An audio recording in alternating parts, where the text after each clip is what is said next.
Welcome back, everybody. I got a big sized, heavy episode for you. Yep, let's dive in to the heavyweight division. What better than to talk about the heavyweight division? So much movement already.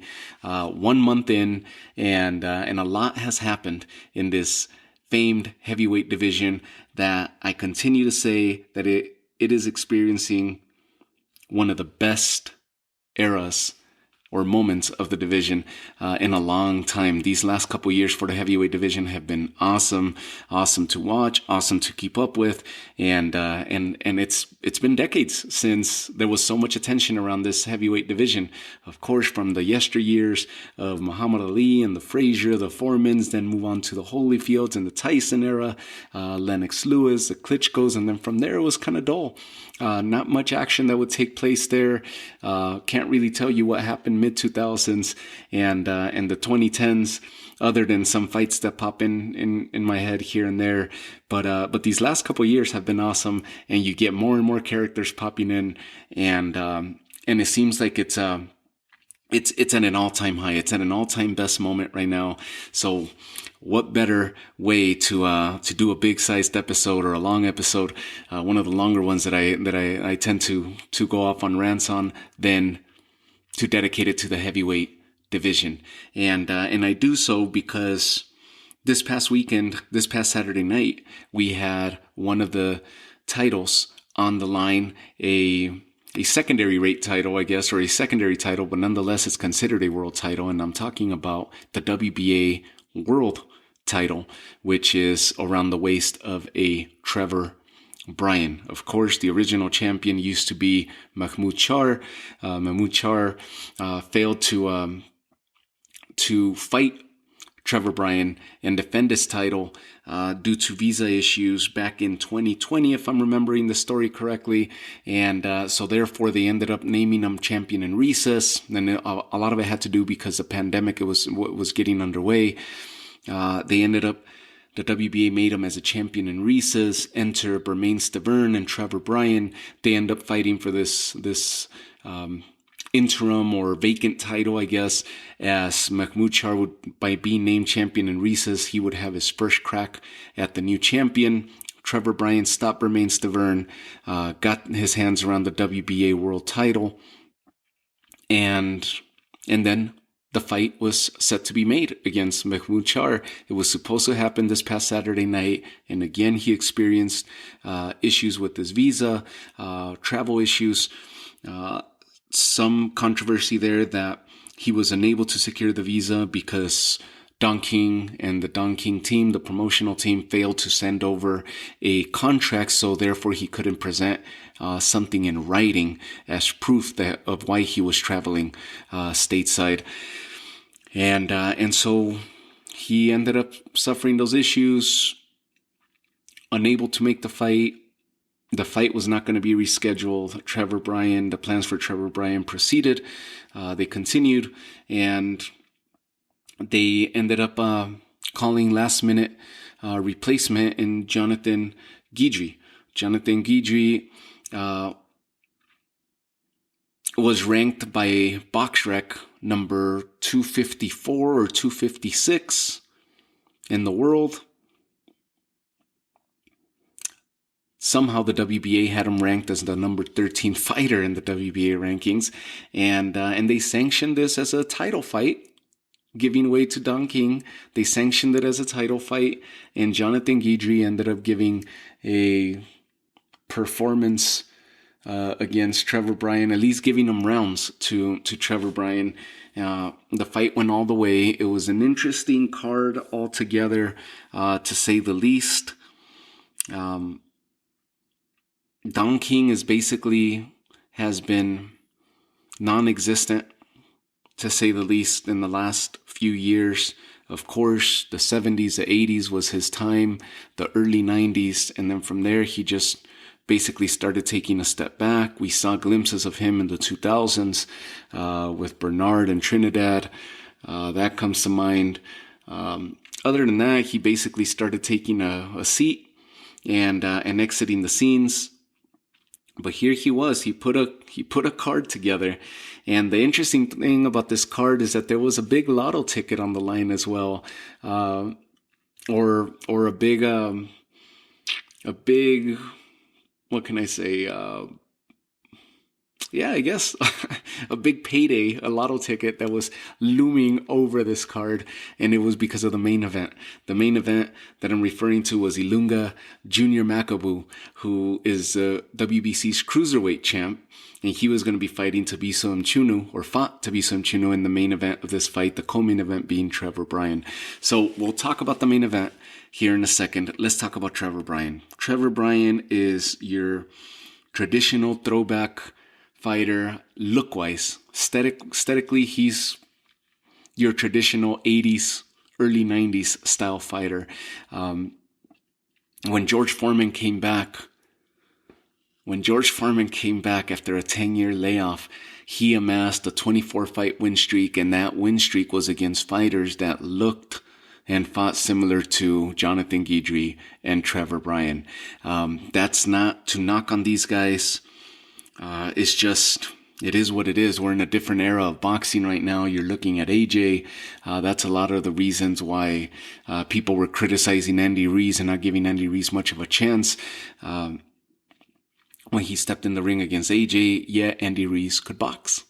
He has fast hands, very good boxing, but he just didn't look the part, but he is the part. Trevor Bryan is your traditional journeyman boxer from the 80s, 90s scene. He doesn't look the part. He could put his hands together. He puts combinations together, and a lot of it, the reason he was doing that and walking forward, walking his opponent down, is because he had a smaller, not as refined, not highly skilled opponent in Jonathan Guidry.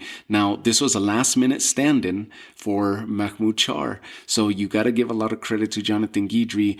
Why is he ranked number 13 by the WBA? The WBA could answer that, but ranked number 256 in the world sounds about right, because Jonathan Guidry, I mean, he gave a spirited performance. He stood in there. He lasted all the way. He gave rounds to Trevor Bryan, which is possibly a great thing for Trevor Bryan. He got him some rounds, gave him some work, and made him earn his payday. But it should have been an easier fight for Trevor Bryan, being that he holds a version of the WBA title. The super champion, of course, is USYK, who dethroned AJ last September. So you're looking at Usyk, you're looking at AJ, at Wilder, at Fury, and everybody else that's near the top. And then you got Trevor Bryan. I don't see how he's able to compete with that level of opposition. Even a Derek Chisora or a Chris Arreola would dethrone Trevor Bryan. But that's a whole nother conversation. Nonetheless, Trevor Bryan represents the WBA. He has the world version of the world title of the WBA, where Alexander Usyk holds the super version of the title. And we're looking at a Trevor Bryan that's just possibly one fight removed from fighting for a unification against Alexander Usyk or whoever holds the title in the near future, the full version of the title in the near future. His next opponent seems to be Daniel Dubois. That's a tough test for Trevor Bryan. Daniel Dubois is an up-and-coming rising star in the heavyweight boxing scene, whose plans were somewhat derailed when Joe Joyce ended up busting his orbital bone to close out 2020. He came back in 21. He's got back-to-back stoppage wins, and he's looking good. Daniel Dubois is gonna beat Trevor Bryan, hands down. I would not see Trevor Bryan contending and walking down the way that he did to an outclassed Guidry. I do not see that Trevor Bryan would do that to Daniel Dubois. He was doing that to Guidry. Guidry, of course, was a shorter fighter. He didn't have enough time to train. Guidry would be, I mean, look, he gave him rounds, right? The fact that Trevor Bryan was walking down and getting caught, the fact that people were thinking that this fight shouldn't have been as close in the scorecards as it was, It's crazy, right? That just tells you about Trevor Bryan. You had Bob Alexander and Ray Mancini calling the fight, and Ray Mancini at one point says that this is one of the best heavyweight fights that he's seen in a long time, and this is just months removed from the amazing fight that Fury and Wilder, the trilogy fight between Fury and Wilder, the fight that we just saw between Joseph Parker and Derek Chisora, the rematch. What about Anthony Joshua and Oleksandr Usyk? And Ray Mancini said that this was the best heavyweight fight that he had seen in a long time. It is what it is, right? The scores all over the place. All over the place. Brian Kennedy ends up scoring it 116-111 for Trevor Bryan. Nathan Palmer ends up scoring at 118-109. Steve Weisfeld scored it for Jonathan Guidry, 115-112. The scores were all over the place. Three judges that saw a completely different fight from one another, and one of them actually was awarding it to the challenger. People started saying that Jonathan Guidry deserved a draw, that he deserved. Look, if you watch the fight, Trevor Bryan won the fight, but it shouldn't have been a title fight. It doesn't need to be a title fight. This was a stay busy fight. No disrespect to Jonathan Guidry. If anything, all respect to Jonathan Guidry, because he took this challenge on a last minute notice. He stood in knowing and admittedly being out of shape, stating that.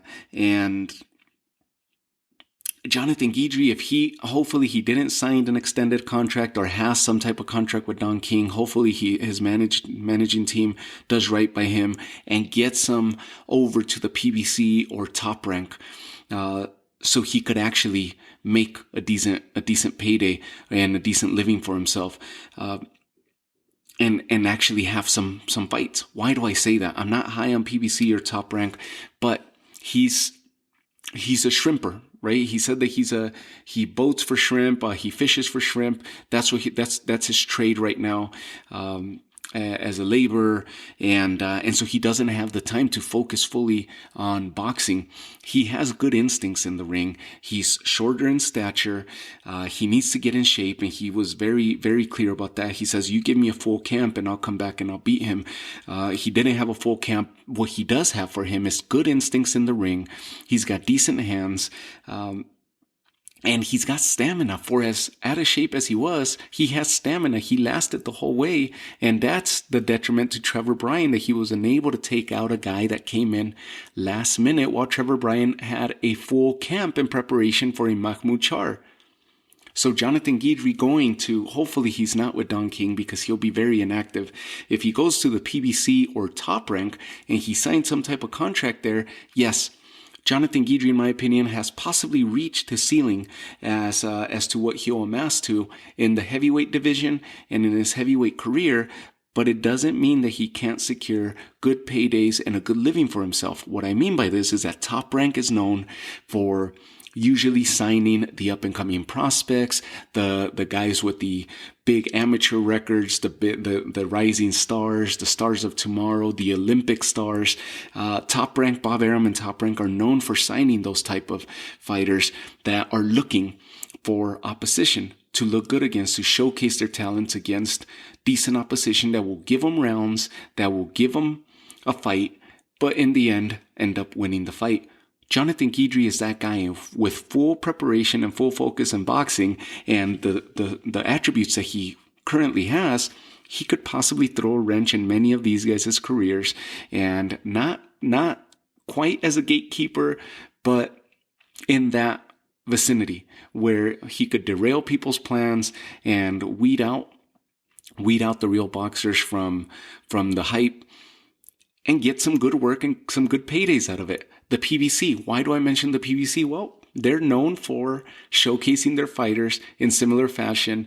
Their Okendos, their Charles Martins, their Wilders. They get them against lesser opposition. And I say Wilder with all respect, right? Because he's been getting in some big fights in the last few years. But when he was coming up, he would have those type of fighters. You would have the fighters that are either on their way out, of their career and they're trying to resurge or get them one or two big more fights or get them a big payday, and they put them in against a fighter like Jonathan Guidry so they could look good against them. Those would be the stand-in chances for Guidry to make a good payday, to derail those plans, or to give an up-and-coming star rounds like he did to Brian Vera. Just last the distance. He's got good stamina, good chin, decent hands, and good instincts in the ring, where I see Jonathan Guidry being very useful, and he could make a good heavyweight career for himself.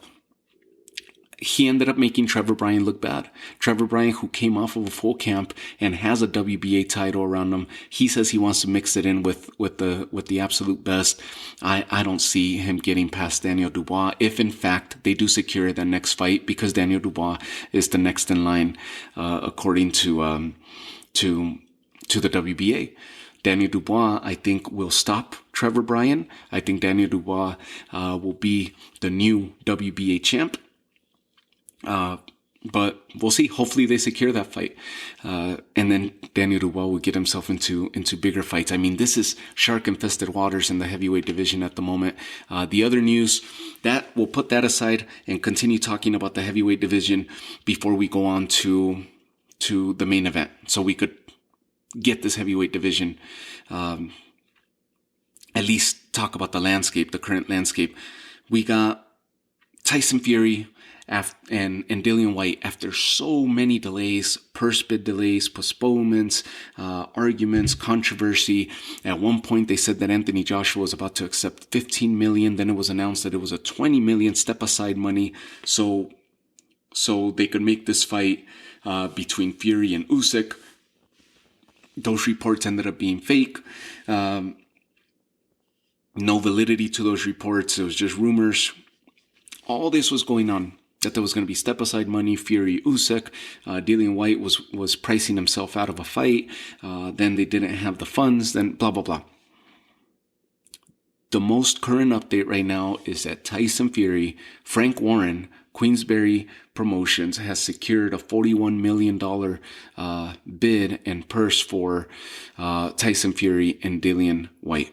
The fight will happen this coming week. I believe in the next few days we will be getting a venue and a date for the fight, but the fight has been agreed upon. Tyson Fury will defend his title and unify the WBC title with Dillian Whyte's interim version that he holds right now. So he's next in line to get that crack at the WBC title. Tyson Fury will fight against Dillian Whyte as of this recording, which leaves us with the focus shifting to AJ and OLEKSANDR Usyk.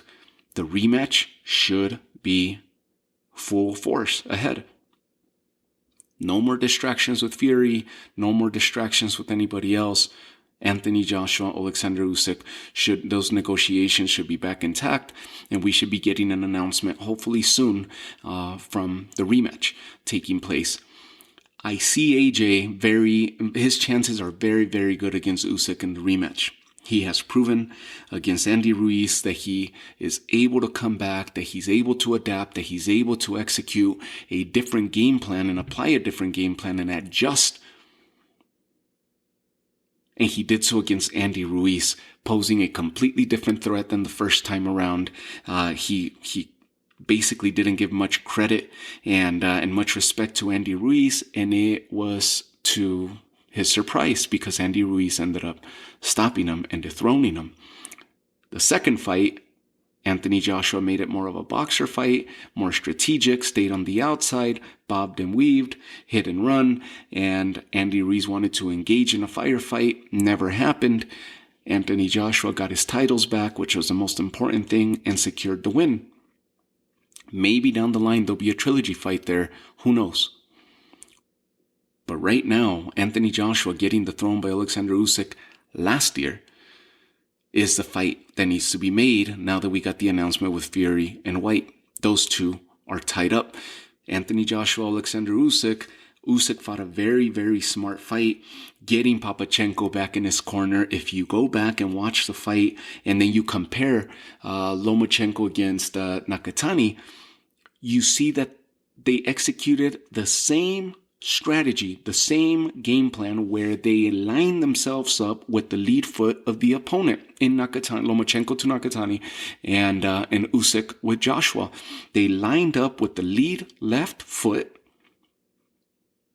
giving themselves the better chance to either duck and get underneath the jab and come up with a left, catching them open, or continue to move right to the right of their lead foot over and over and over, making the right hand approach from AJ and Nakatani either overreach, be overthrown, or altogether miss. It was a beautiful plan. Papachenko, the way that he designed that, if you watch the Lomachenko fight with Nakatani, he did it over and over, and that's how he found his success. And then the other thing is not allowing them to get off, gets them to start becoming more hesitant and become wilder. That happened. Nakatani and Lomachenko capitalized on that. With Joshua, it didn't happen. Joshua stayed very much to the pace. He tried to do his best to stay patient. The punches that he did land, he did manage to damage Usyk. Of the two fighters, Usyk came out more marked, or heavier marked in his face than that of Anthony Joshua. Meaning, the power benefits Joshua. The power is there. He landed a lot less. Larger amount of punches over AJ. Usyk landed a larger amount of punches over AJ, but the punches that Anthony Joshua managed to land did damage Usyk and were effective. It was a really, really good fight where Usyk's plan caught AJ completely off guard.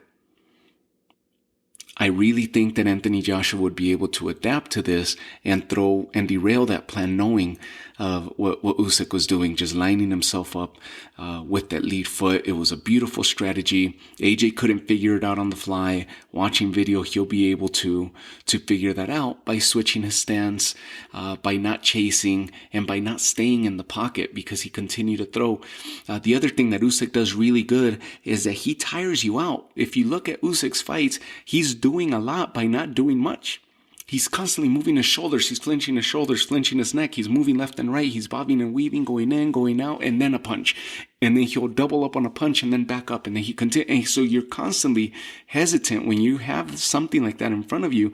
You have a fighter like that in front of you, so active, yet not just keeps you guessing whether he's going to throw or he's not going to throw. And then when he throws, he catches you. And now you're hesitant. And that's what was happening to Anthony Joshua. He just didn't know how to read Oleksandr Usyk. Now he sees all this, and I really think that the rematch would favor Anthony Joshua should he design a good plan, not decide to box a boxer, but derail or at least throw a wrench in that strategy of Usyk lining himself up with that lead foot. He needs to be able to throw his left into Usyk and get him to abandon that stance. Otherwise, it'll be a repeat. If Anthony Joshua doesn't adjust to that and doesn't read that, it'll be a repeat of the first fight, and Usyk will remain champion.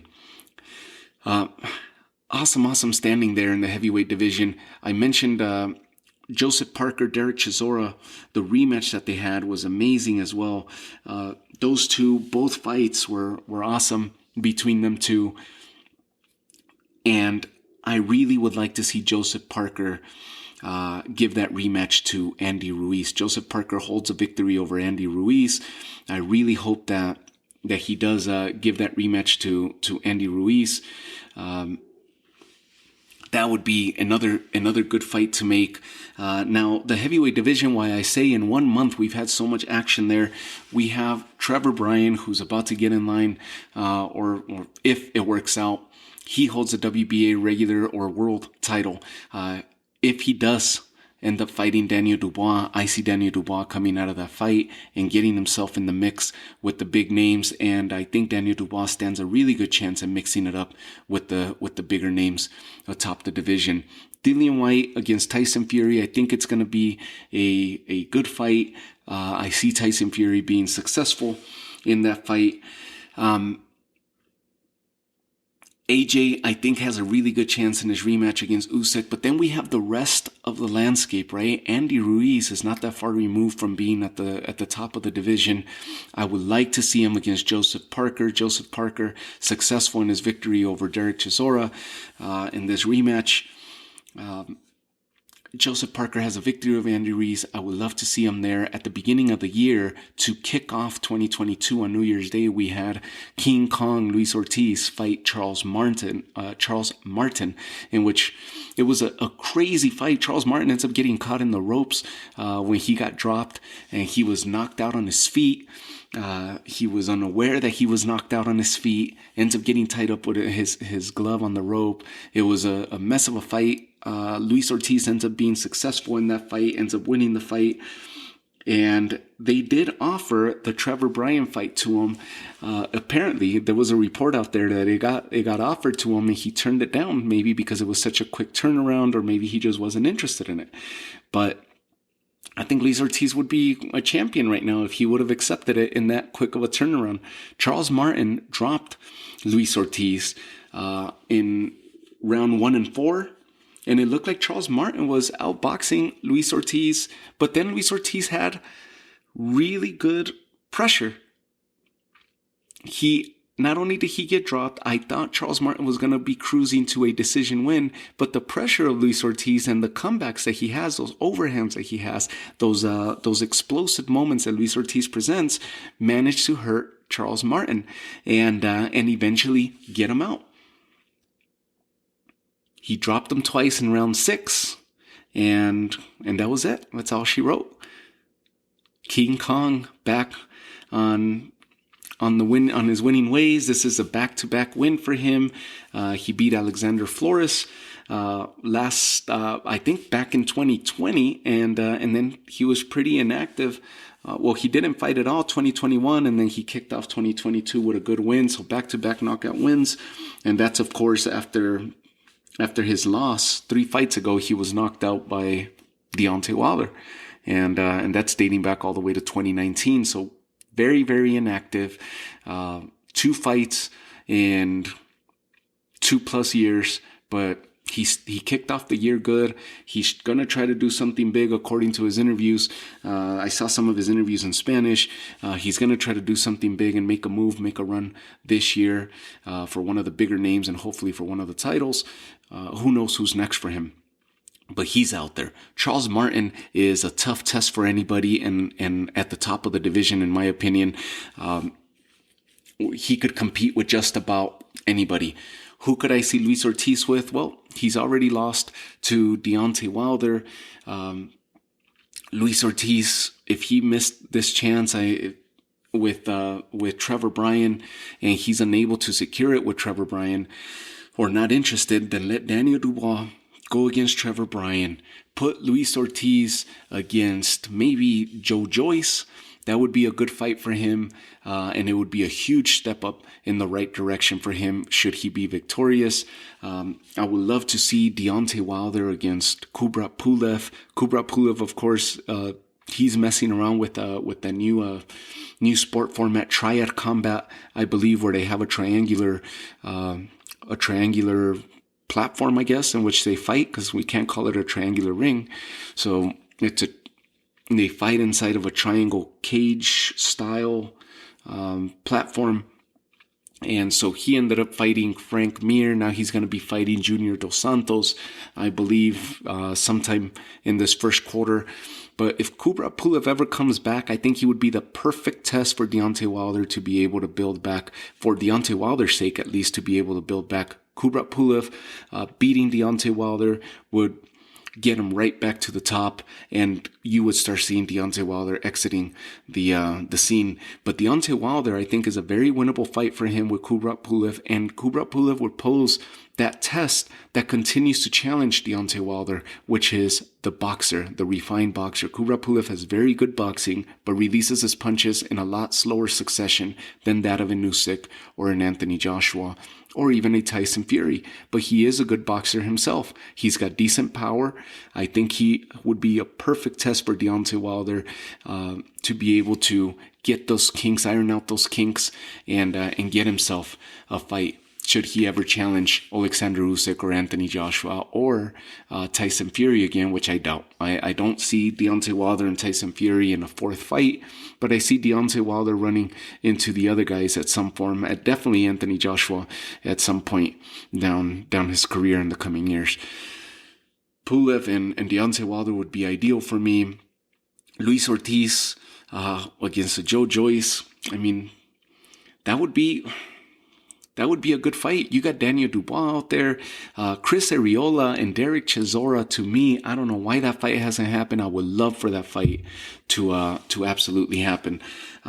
Chris Arreola, Derek Chisora would be a you pick 'em style fight, and both of them are just gritty after that performance that he had, or the last two performances that he had against Joseph Parker. That would be an absolute pleaser for the fans. From there, you got Frank Sanchez moving up. He was on the undercard. Of Luis Ortiz and Charles Martin, and he was successful. Who else? Frank Sanchez. He was successful against Christian Hammer on the undercard of Luis Ortiz, Charles Martin. But from there, you got Hughie Fury, who's making a run for it. Man, you name it. There's so many fighters out there that are not tied up. Michael Hunter, the American Michael Hunter, he would be a good test for Luis Ortiz. He would be a good test for Deontay Wilder if that fight ever happened. Murat Gassiev, who is now campaigning at heavyweight, he's had a lot of injuries in the past, but he's still in the mix there. Otto Whalen is another fighter who ended up giving a good test to Tyson Fury in the past. Otto Whalen would be a tough test for anybody. Maybe Otto Whalen and Joe Joyce would be a good fight. That would make for a good fight to try to muddy the waters. Good test for Joe Joyce. Maybe a good step up should Otto Whalen be victorious against Joe Joyce. But very good stylistic, strategic fight there for those guys. Martin Bakole, Robert Helenius, they're still in the picture. The heavyweight division is at an all-time best moment right now. We'll see how it plays out, but there's a lot of movement in that heavyweight division. One thing's for sure. Fury, Dillian White's going to take place. Luis Ortiz just secured a win this year, so he's looking for a better name, better opponent. Charles Martin's going to be looking to come back, so we'll see who he comes back. And that's what I was talking about, Jonathan Guidry, the opponent that Trevor Bryan had.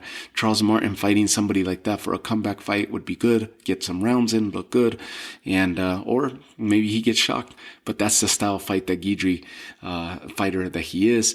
Trevor Bryan, Daniel Dubois, if that doesn't happen, I don't know who Trevor Bryan could defend the title against, but I see him holding on to that version of his title maybe one more time, and that's about it. Because if he doesn't fight a Daniel Dubois, if he fights somebody lesser, then Trevor Bryan will still be the title, and that's neither here nor there, right? But he's in the mix because he's got a title. And I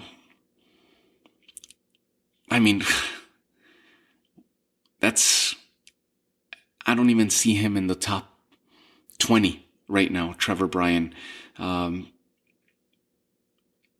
trying to see who can Trevor Bryan with a Dominic Brazil, Trevor Bryan with a maybe Mahmoud Char, if it ever happens. If he leaves the States and he goes and fights Mahmoud Char like he was supposed to, Mahmoud Char will get that title back.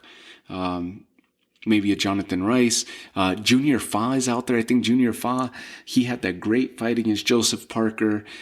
He has one loss to his record right now. Junior Fa is a live threat for anybody. Junior Fa against a Derek Chisora. Junior Fa against a Chris Arreola, who are the fighters that are on their way out. Junior Fa those would be good names for him to build his name against and have a comeback fight. Maybe Junior Fa against Charles Martin. The fighters are there, but Trevor Bryan, I don't know if he doesn't fight Daniel Dubois next. I don't know who'll be a good opponent for him Don King would agree to let him fight against. Maybe the Makhmudchar fight, that's about it. Filip Hrgovic, if they're able to get that fight. But other than that, I don't see him ever having a shot at a Usyk, at a Fury, at a AJ or Wilder. Maybe Wilder should go after him. Maybe Al Heyman and Don King could put that together and let Wilder go at Trevor Bryan, and then Wilder will have a version of the WBA around his waist. So maybe so, but that's the landscape of the heavyweight division right now. We know Fury, Dillian Whyte, AJ Usyk should be setting up that rematch. Wilder's looking for a big comeback fight. Hopefully we see him around summertime, and a big comeback name for him, I think would be a good name for him would be someone like a Kubrat Pulev, but of course he's tied up. Maybe he takes on a Helenius. Maybe he goes after Trevor Bryan. I don't know who else he would he could have a good shot against, but he's looking for a big name opponent, and it'd be interesting to see who Deontay Wilder is going to be paired up against. Joseph Parker and Andy Ruiz. Let's make that fight happen. There's also talks that Andy Ruiz and Deontay Wilder may be in negotiations there. That would be an easy PBC fight to make. That would be interesting. Andy Ruiz and Deontay Wilder, but the Joseph Parker, Andy Ruiz fight, I think, needs to happen. I think Andy Ruiz needs to get that one back and run that one back. Interesting position for the heavyweight division. I can't wait as the year continues to proceed. We're going to have bigger and better fights. Martin Bakole, Deontay Wilder would be an awesome fight. Right now, as it stands, Martin Bakole in his position as it stands right now would be a perfect challenger for Deontay Wilder, and it would be a great fight for the fans and for both fighters. We move on to the main event, from which we started this whole episode talking about Trevor Bryan. The main event of this Don King card was the one with the looming lotto ticket above their heads, the hanging lotto ticket above the head of this main event, because Ilunga Makabu walked in as the Cruiserweight champion of the world, the WBC Cruiserweight champion. And the reason I mentioned the lotto ticket is because during the WBC convention at the close of 2021, it was brought out that Eddie Reynoso petitioned to the WBC to allow Canelo Alvarez to step up to the Cruiserweight division and challenge Ilunga Makabu for his title, the Cruiserweight title. The WBC apparently agreed to it, and where the criticisms began of Canelo was that there was two. One, the WBC was going to ask Makabu to defend his Cruiserweight title, which the Cruiserweight title, remember, these guys campaign at 200 pounds. The WBC was going to ask Makabu and sanction the Canelo Makabu fight to take place at 190 pounds. So here we go with the weight issue stipulations, right? And that's why people were critical in the past of Canelo Alvarez because of those stipulations. And here they are again, presenting themselves. And so people were like, why the hell would you do that? The other criticism is that he's just able to, because of who he is and what he accomplished recently in becoming the undisputed super middleweight champion, the first ever for the super middleweight division and the first ever Mexican to accomplish such a feat. They were going to allow him to skip the line and go straight into a title shot in a division in which he doesn't campaign in, and then challenge for that title at a weight in which Makabu did not win that title in. He didn't win the title at 190 pounds, which is what the old Cruiserweight division used to be at back in the 80s. But Makabu won that title at the 200-pound limit, and if Canelo's going to go challenge a champion that campaigns at another division, you need to go challenge them at that weight class. Even if you come in lighter, but you're challenging them as a smaller fighter, and you're going to challenge them and beat them at their comfort weight. No weight stipulations, no weight drain, no nothing. Anyways, everybody wants that big payday. A fight with Canelo means you're set for life. Most likely you make several $1,000,000 and you're set for life regardless of how the rest of your career pans out. Makabu ends up, he needs to be successful to keep that fight alive. His opponent happened to be none other than Mchunu. Now, these two, Makabu and Mchunu, had fought before several years back, in which Makabu ended up beating Thabiso Mchunu. Back in 2014 or 2015, he ended up stopping Mchunu, and Mchunu's had a good career overall. He's had good opposition. He lost to Makabu in round 11. Their fight took place in 2015. Mchunu's also lost to USYK, and then from there he beat Ricard Bolotniks, another decent fighter. Thomas Osterwiesen, he ended up beating him. He beat Denis Lebedev. And Evgeny Tishenko was his last opponent to get himself into this title fight against Makabu. So he's been on the up and up. He's had good opposition, and he's done good for himself. He was not the favorite to win this fight, but he was definitely the better of the two fighters, judging by their recent fights. And the recent resume. Mchunu has definitely refined his boxing and is fighting at a better level than Makabu. Now, again, a lot of people saying Don King promotion, everything was already predetermined. We knew Trevor Bryan was going to win. They stacked the cards against the opponent. The judges' cards were all over the place. For Ilunga Makabu, everybody said, well, they got the Canelo fight looming. Don King doesn't really have anybody else in his stable, so this is where the criticisms are at. This is a narrative that's going on, is Don King doesn't really have anybody else in his stable. He's gonna hang on with everything he has to Trevor Bryan and the WBA title to try to get a big fight, a big payday out of that, out of unifying a title, unifying that WBA title and getting a title fight for Trevor Bryan, a big name for Trevor Bryan, big payday, and Makabu getting that big payday against a Canelo Alvarez in a co-promotion. These are the last two strands that Don King is hanging on to for dear life for a huge payday and make several $1,000,000 out of it. Makabu, of course, the narrative saying there's no way Don King's going to let this go. So we already knew who was going to win before the night even happened. Sure enough, Trevor Bryan ends up getting that fight. We saw the scorecards there.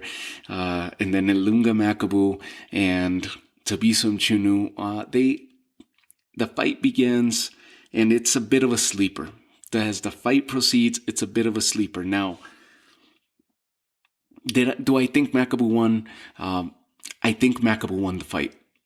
He was a more consistent. He pressed the fight. He continued to walk forward. It was almost like watching a sparring session, a sanctioned sparring session, because Mchunu is definitely the better boxer. He's a counter fighter. He's a counter puncher. He was good at countering Makabu whenever he was riding along the ropes. He was good at countering Makabu on the inside. Makabu has a strong left hand that he seems to hide and tuck and releases it. Usually when Mchunu was trying to move out of the way, he would release it from top to bottom and just crushing down, hammering down on Mchunu. It was very far in between. I say this because there was some good punches, some good exchanges throughout the fight, but they were very far in between. It was very minimal. Overall, it was a lot of walking. Now, why do I think Makabu won? Because he stayed consistent with his left hand. He has a quick, short left jab that he continued to hit Mchunu back with and continue to push Mchunu back with. Mchunu, of course, managed to hit Makabu with several uppercuts. The few exchanges that they had, a lot of them were blocked.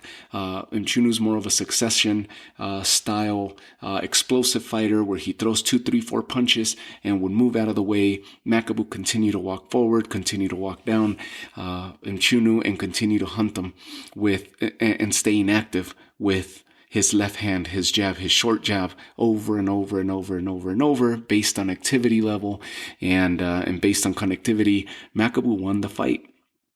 Very, very hard to score. I mean, you get to the late rounds and you still don't know who's in the lead. But I would say based on the work rate, I would give it to, because you're looking at two things, the work rate and the consistency throughout the entire fight, or you're looking at the flashes that where the crowd would cheer, the flashes of action that Mchunu provided.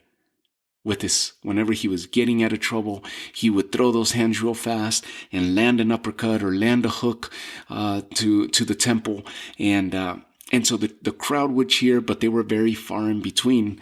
I thought Makabu pulled out the fight.